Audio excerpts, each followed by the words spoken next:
It's honestly hard to me to admit, but I'm actually starting to enjoy Winx Reboot. So, the second part of the reboot has finally dropped, and I was really buffed that they decided to split this disaster into 3 separate parts, but we will get into that mess a little bit later.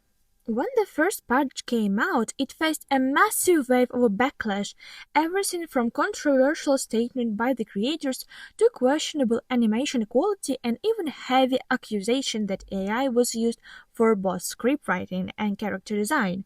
So, did this hiatus actually do Winx a favor? Let's talk about it. I'm Jelliemia. Be sure to hit that subscribe button if you haven't already, and let's dive right in. If, like me, you've completely forgotten what even happened in the part 1, you can go and check my full review for a detailed breakdown, or we can quickly recap it together right now. Since the first part felt more like a random collection of episodes loosely strung together, trying to summarize the plot without sounding completely unhinged is nearly impossible, but hey, let's give it a shot anyway. Bloom meets Flora and Stella on Earth, and within whole 4 minutes, including the opening credits, she lands straight in Alfea, and once she's there, they instantly become the center of the universe. A whole squad of villains start hunting her down for her freshly awakened fire fairy power. The Dark Wizard Vaxius, our iconic witch trio that tricks, and wait for it, Bloom's very own twin brother, aka Mr. Plot Hole himself, Damien. The show doesn't really bother with actual villain motivations. Vaxius is just our classic cartoon bad guy who laughs maniacally and wants ultimate power. The tricks are helping him because nobody knows. There was a single throwaway line suggesting Vaxius promised to help them to break into a mega dimension, but it got so little attention that I'm still not sure if it was real or just my hallucination. Damien, on the other hand, was kidnapped by Vaxius after the destruction of Domino. He only helps his dad because the Dark Wizard has been gaslighting and bullying him his entire life. It's a whole lot cramped in plot lines so far, isn't it? Throughout part 1, this villain squad repeatedly tries to steal Bloom's dragon flame, failing every single time. Vaxius even tries to turn Bloom into an evil version of herself at one point, but let's not open that wound because that episode genuinely traumatized me. Part 1 wraps a big showdown. Bloom's finally believe in herself and unlock a special transformation as a guardian of Dragon Flame, which is quite literally Bloomix on a short budget. Vaxius gets defeated and runs away, dramatically screaming that he will be back. Even the Tricks realize Vaxius is a total loser and decide that they way better off without him, and that's pretty much where we left off. Not bad, but not good. Yeah. Overall, those first episodes tries to force-feed us the exposition for the entire series at once. Instead of world building, it just felt disjoint, overload, and completely confusing. We barely got any character depth beyond basic tropes like Aisha, the fairy of water who loves sport, or Musa, fairy of music who loves music. Winx were barely developed as actual characters, relying almost entirely on Blooms to carry the show. Their interaction felt forced and in nature less like a group of close friends building a sisterly bond, and more like a bunch of random strangers trapped in the same room. And with all of that chaos going on, we're officially arrived at part 2. Which brings us to the second major issue with this reboot. The creators decided to split this season into 3 separate parts. We got part 1 last year, 6 new episodes just dropped now, and the rest will come out whenever. I get why they did it from production standpoint, but it really ruins the flow. When a story is already this fragmented, splitting it only makes things worse, and I honestly worried fans wouldn't even bother coming back. So I definitely hope you guys still stick around for my reviews. Interestingly, the creators claim that this split would give them time to improve the show and actually listen to fan feedback. So, did they actually take our comments to heart for this part? Let's figure this out. Before we get to the juicy stuff, I want to share a few ways you can support my work. Just liking and subscribing is already a huge help, and I'm deeply grateful for every single one of you. But if you're into my art and designs, go and check my Etsy shop. You will find tons of fun merch inspired by my favorite fandoms, which is pretty sure are your favorite fandoms too, including Winx Club, Monster High, and many others. Plus, if you use the promo code in the description, you will get an exclusive signed postcard featuring my Winx redesign. From stickers and keychains to prints and postcards, there are a whole lot to explore. And honestly, thank you all so much for ongoing support. If you told me a few years ago that I would actually be making a living from my art today, I never would believe you.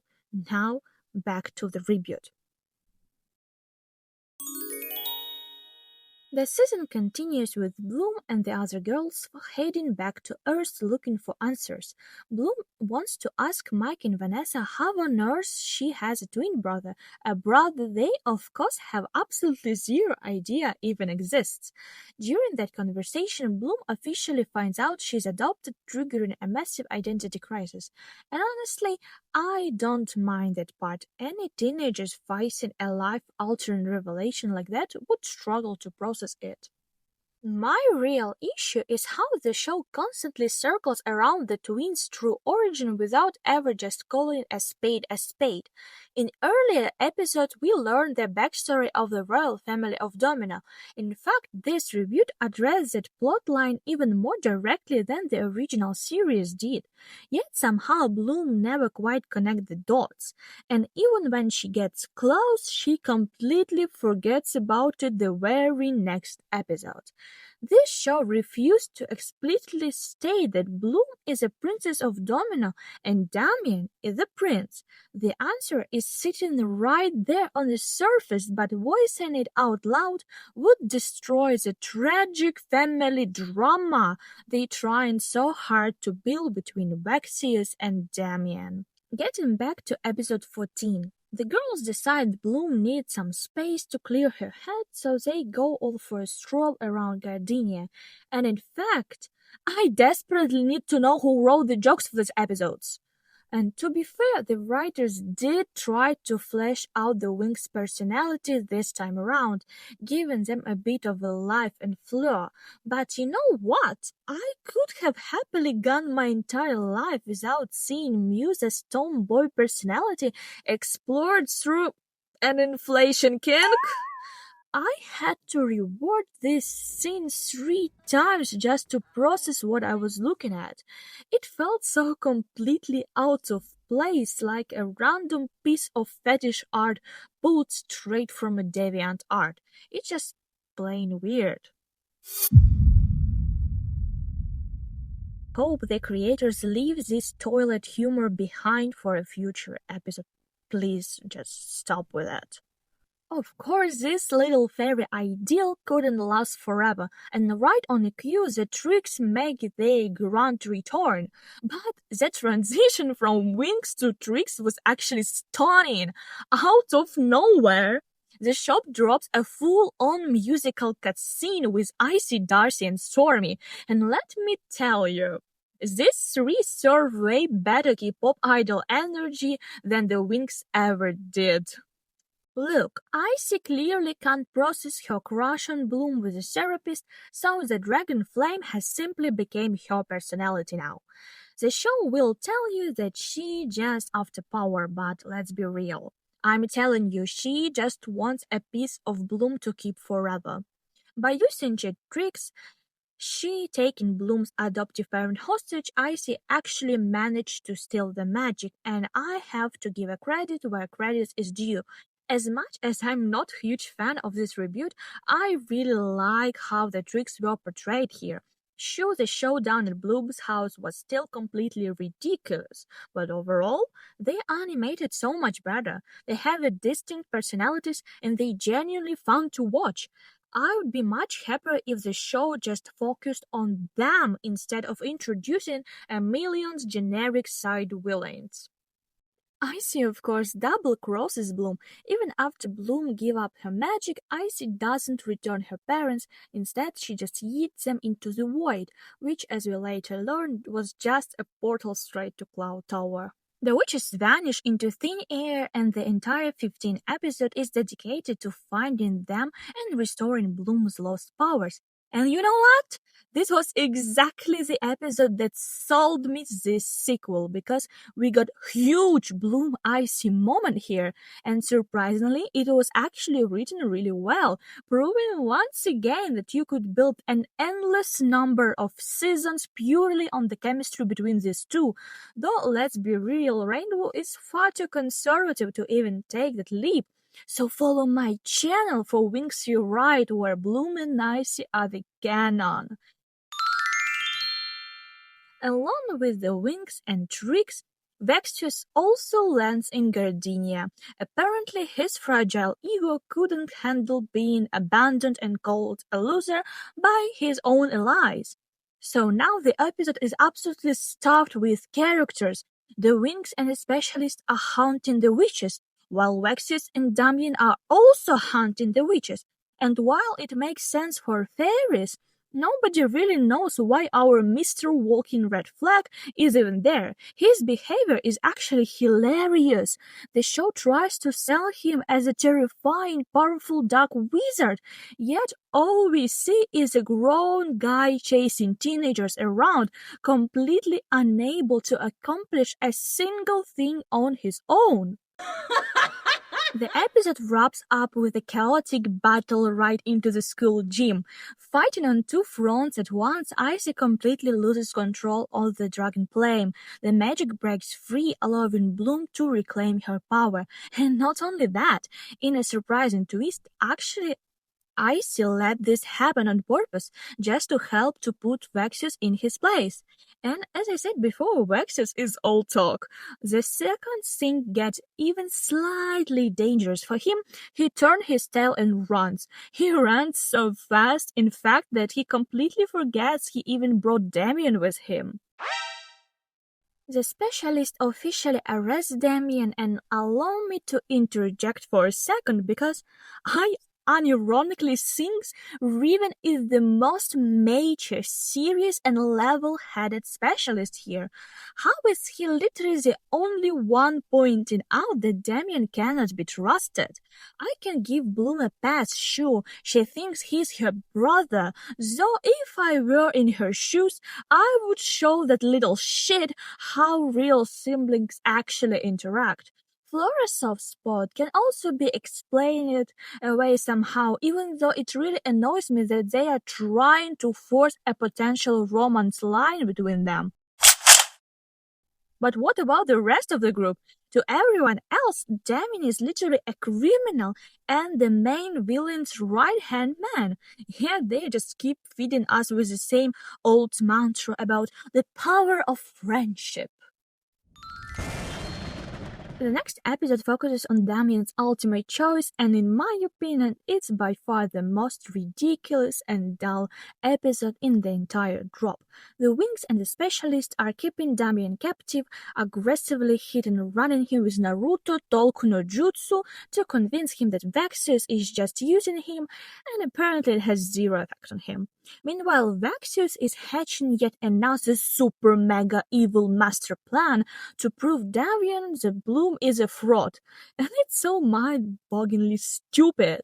All of Damien's inner doubts about Bloom exist purely because Vexus treats him like absolute garbage, yet that pure little thing still believes every word and chooses him every single time. The only interesting thing here is Icy catching these strange flashbacks about using Bloom's magic. Like she literally feels it in her bones, I'm telling you. Oh, and Damien, he finally gets his official magical transformation. And look, I already posted about it on Twitter, but in this design, he literally looks like a lonely cockroach that just blew into the room through a draft. It's like such lazy, boring attempt at magical outfit that they might as well not have bothered at all. Like ChatGPT really wasn't trying even to generate that prompt. Tecna also gets her very own solo episode which actually showcases her character really well. And oh my gosh! Unlike the solo episodes in part 1, this one really doesn't even revolve around Bloom. What a surprise! Overall, it was super engaging, but it came a little bit late in the game if you ask me. I mean, we're already at episode 17, almost the end of the drop. But I don't want to be too critical. Tecna turned out great. Her dynamic with Tim is ridiculously cute. Even if, as usual, we learn practically nothing about him as an actual character, it was also awesome that they finally showed us Tecna's home planet, Zenith. That was a really cool move, especially considering how rarely we ever got to see it in the original series, and I genuinely love that. We gradually approaching the final 2 episodes of this new series drop, so while we are here, let me quickly remind you that I have an entire dedicated playlist for my own Winx Club rewrite project. Unlike the official reboot, I completely overhaul the character's personality and dive deep into my own headcanon about their dynamics. As of today, I finished all the redesigns for the Winx girls, and my next video will explore the unique magical system and how transformation actually work in my universe. I also preparing a special video about the tricks where I break down my version of the romantic storyline between Bloom and Icy, including why I decided to turn Icy into a vampire. Plus, I plan to drop Diaspro and other fan favorite side characters super soon. I hope so at least. So thank you so much for watching, and now let's get back into the action. The next episode drops us right into an adaptation of the iconic Attack on Alfea. Faraganda is trying to teach Bloom how to control her powers, which is an interesting choice for sure, but it's honestly hilarious that they choose to do this right in the middle of school courtyard, where Bloom flashed the fireballs and could easily wipe out the half of the student. During a vision, Bloom sees Daphne, who advises her to ask Faraganda for a special spell, one that was originally used by the Company of Light to find an evil. And speaking of Daphne, they clearly upgraded her design because she doesn't look nearly as terrifying as I remember.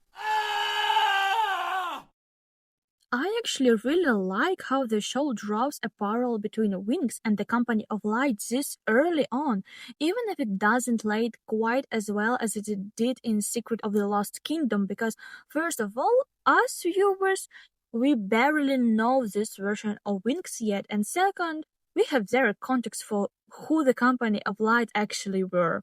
And by the way, I'm completely pissed me off that the show is giving all the magic credits to the man again. Reboot canon now claims that King Oratel, aka Bloom's dad, was actually a sorcerer who cast that powerful spell I talked earlier. That absolute lack of respect for Queen Marion. Their original dynamic as a powerful sorceress and skilled warrior felt so much more balanced and natural. Rainbow, stop making me so angry. I really try to tell something positive about this show. Even though the episode is literally titled Alfea Under Attack, shockingly little screen time is actually spent on the attack itself. Once again, Vexius stuns us with his complete lack of strategic thinking by launching an assault on the school for no apparent reason. Though I will admit how he does it is actually pretty cool. Using magic to amplify the darkest part of a human nature is a great plot device. It's just a shame it isn't backed up by a coherent plan.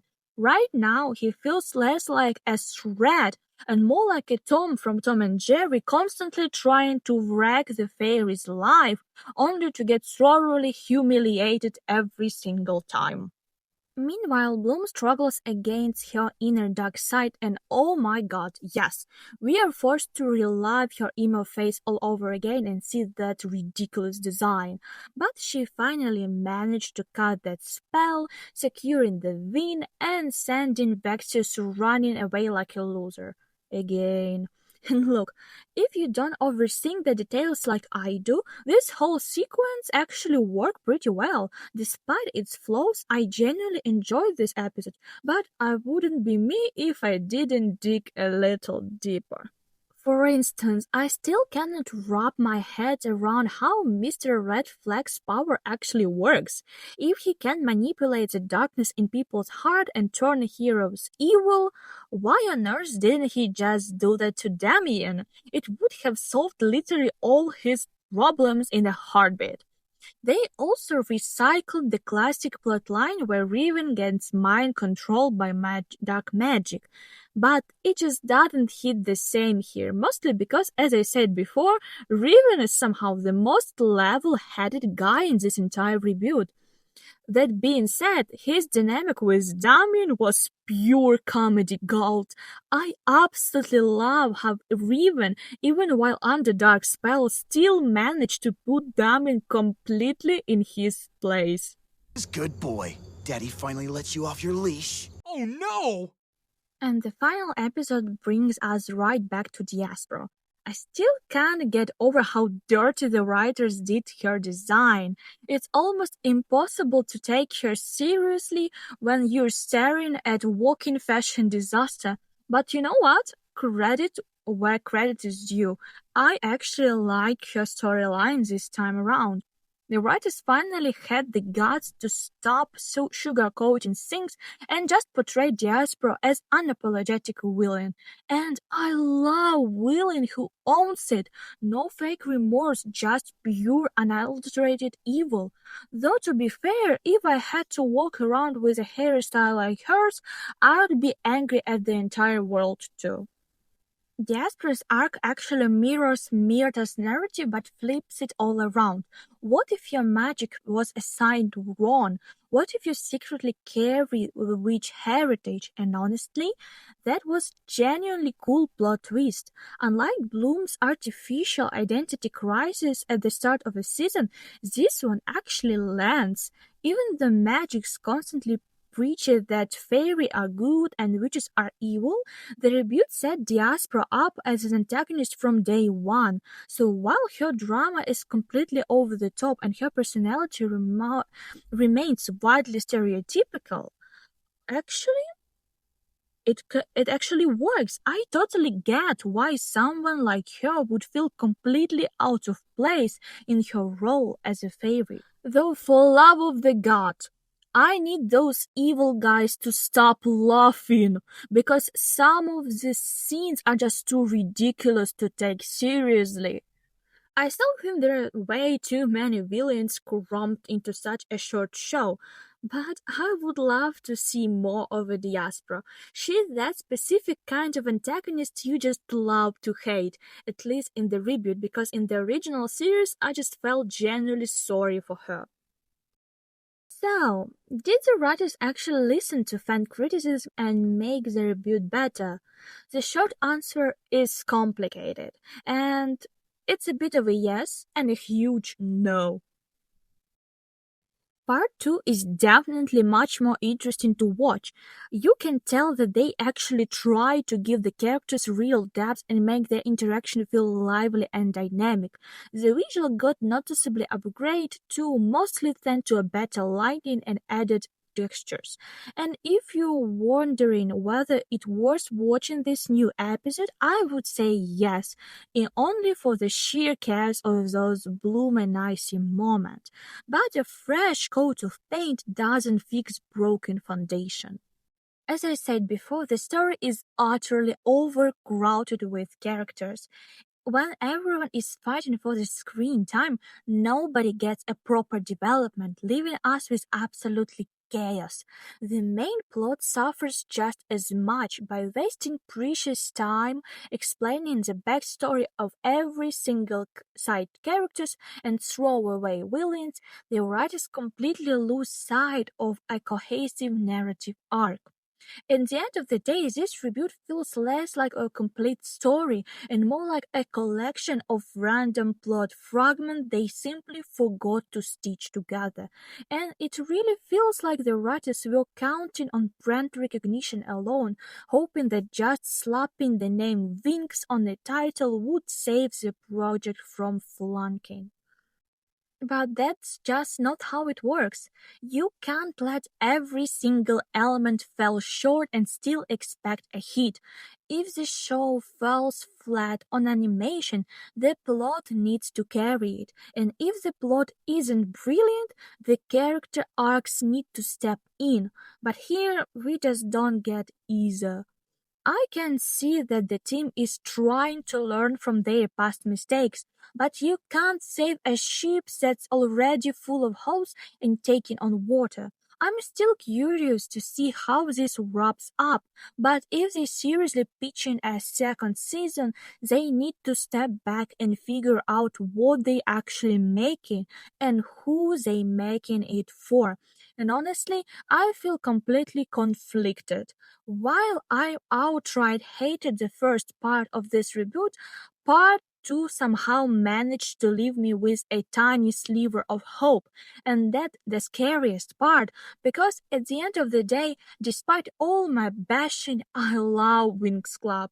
It's my ultimate comfort world, and it pisses me off to watch the studio attempt to reboot after reboot only to fall short every single time. Season 8 was a massive misfire. World of Winx was a deeply flawed spin-off, and I don't even want to get started on the Netflix live adaptation. So for now, all we can really do is hope that Rainbow Studio finally realize a franchise's name isn't a substitute for actual quality and that they actually need to put work to fix their mistakes. Until then, keep supporting fun creators and independent rewrite projects because that's where the real love for this universe lies. Let me know in the comments if you like to me cover any of the original Winx Club seasons. A while back, I actually started a full review on a live-action Netflix series, but it turned out so overwhelmingly negative that I just ended up scrapping the whole thing. That said, I'm definitely planning to post more nostalgic retrospective reviews super soon. Hopefully. So stay tuned. I've actually just started rewatching Angel's Friends. Drop your own thoughts on this new reboot episode down below in the comment. Thanks for watching and we will see you very soon in the next video, my favorites.